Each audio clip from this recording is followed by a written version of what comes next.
अस्सलामुअलैकुम दोस्तों, क्या हाल चाल है जी? सारे भाई ठीक ठाक? लो प्यारे भाई, कबूतरों का आपको शौक करवाने लगा हूँ। माशाल्लाह से टैडी कबूतर हैं, ये जोड़े लगाए हुए शौक करवाता हूँ आपको। ये एक रामपुरी जोड़ा है, ये मादी और ये नर है। ये जोड़ा टैडी, ठीक है, आपको शौक करवाते हैं इन जोड़ों का।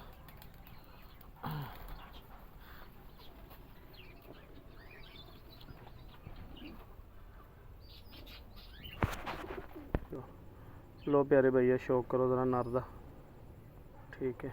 नर है, नोक देख लो माशाल्लाह कितनी लंबी नोक है। पार है, कितनी अच्छी चढ़ाई है पल्ले दी, देखो सो माशाल्लाह।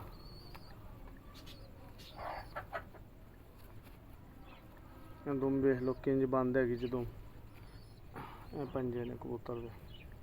अख तो फिर तुहानू शौक करा देने, देख लो ये अख है कबूतर दी। मादी तो मैं शौक कराना तुहानू। लो ब्रदर, ए मादी है माशाल्लाह, शौक करो जरा। वो कबूतर सी, ए मादी है, पा रहे मादी। एक जोड़े का मैं शौक करा रहे हैं, सारे जोड़े ही टैडी इंज दे ने, ठीक है। यह जोड़ा है ब्रदर जिहदा मैं शौक करवाया तुहानू टैडी। बच्चे माशाल्लाह निकले हुए ने, यह देखो भी जोड़े के बच्चे निकले हुए ने।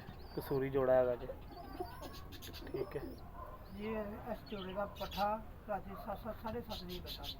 यह जो मैं शौक करा रहा नहीं यार, ये अच्छा, कसूरी वही शौक करा रहे हैं।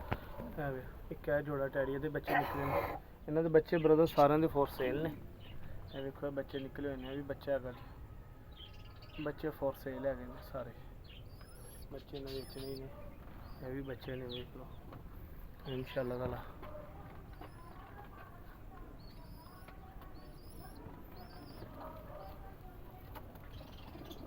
जोड़ा पूरा ही है,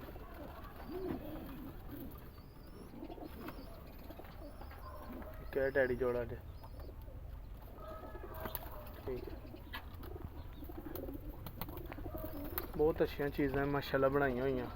इन्हों के बच्चे भी फॉर सेल ने।